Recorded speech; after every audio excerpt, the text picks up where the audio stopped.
hijau pekat. Yang ni sudah nampak kan garisan hijau pekat?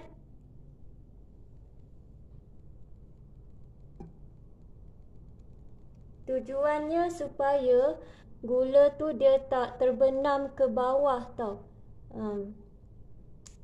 Okey, kita boleh letak gula sekarang. Saya letak brown sugar, gula perang.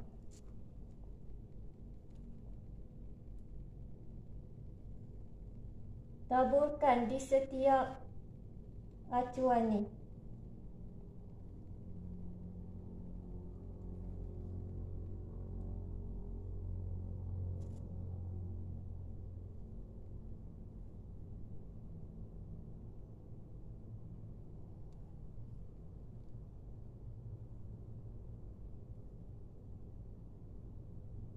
Selepas tabur gula, tutup.